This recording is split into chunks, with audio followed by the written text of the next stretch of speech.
Confidence. The one thing everyone wants, but only few can say they truly mastered it. It seems so simple to grasp, yet many players never truly find it. What these players lack are 4 things that, if implemented today, could change the course of their career in basketball forever.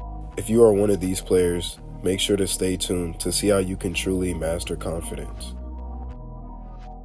As a kid growing up, I never really put in the work on my own, and training was something I rarely did. I always just played pickup, and during the summers, I would occasionally go to basketball camps, but I never really had full training sessions. Every now and then, my older brother would try to get me to come train with him, and sometimes I did, but for the most part, training was not a part of my schedule. This was the theme until junior year, when I really made a leap in my skills, and this is when I changed my shot form from more of a 2 motion into a 1 motion. And this was when I actually started to get in the gym and work on my craft every day. And that brings me to my first point. You have to be in the gym. You have to cut out all distractions and remember the goal at hand. And whatever it is that's keeping you away from the gym has to be put down until you put in some work. Whether that's the video game or, just social media. But whatever it is, you always have to remember the goal at hand, which should be to get better at basketball. Once you start putting in the work and getting familiar with your game and how you move on the court, you'll unlock the first part of confidence. And this will help you be more comfortable on the floor and confident taking certain shots. And once you've cut out all the distractions and spent some time in the gym working on your craft, there's going to be times where you're done working out and you're tired and sore and you have to recover. And this is where you can soak in the game. With all the free time you have now, you should be focused on watching the game and seeing how players move. Also, how they carry themselves and how they react after certain shots. And overall, learn more about spacing and how to play the game at a high level. I would say college basketball is one of the best types of basketball to watch, but all levels will help you out and help you get better. Watching the game will help boost your confidence because it'll give you an edge on other players. You'll start to see things on the floor that other players aren't seeing, and you'll start getting and taking easier shots. And once this happens, you have to remember to have a short memory. And I'm speaking mainly about misses. For instance, if you miss a shot and that miss is affecting you in any way after the shot, that's a problem. You have to remember that everyone misses, and it's just a part of the game. And even the best players have bad shooting days. Steph Curry, for example, one of the greatest shooters of all time, had one of his worst games back in 2021, where he shot just 5 of 21 from the field. Although he wasn't shooting well, he didn't let that stop him from taking 21 shots.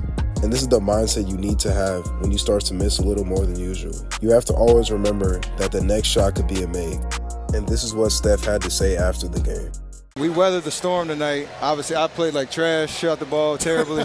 And he ended up with a triple-double this game, but overall, it was a bad game. So from this, we can see that bad games are ultimately inevitable. And you just have to move past them and bounce back the next game. And that's exactly what Steph did. The next game, Steph ended up with 45 and shot 6 of 25 from the field, going 8 of 13 from 3. He realized how bad he shot and then came back the next game with confidence and shot the lights out. This is a great example of how to have a short memory.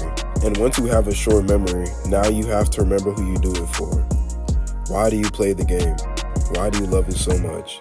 You gotta ask yourself these questions and really pick apart who you do this for. And this is really the most important because it'll lead you to work harder and overall put everything you have into the game. And for me, I do this for the glory of God and to praise Him and spread His name because He's the one who gave me these talents. But whatever you do this for, or whoever, whether that's your mom, your aunt, your uncle, just always remember that person. And this will help keep you going and know who you are and why you do this, which will overall boost your confidence because you know you're doing it for something greater than yourself. And last but certainly not least is, of course, to have fun.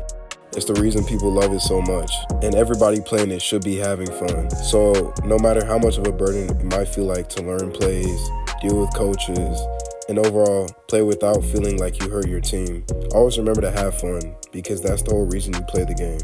And once you have this mindset, you'll start to play more freely, and you won't let little things like missing shots steal your joy. Once you start doing these 5 things consistently, you'll start to see a change in your confidence levels for the better. If this video helped you guys out, make sure to like and subscribe. And if you want to know how to play like Kyrie, you can watch this video right here.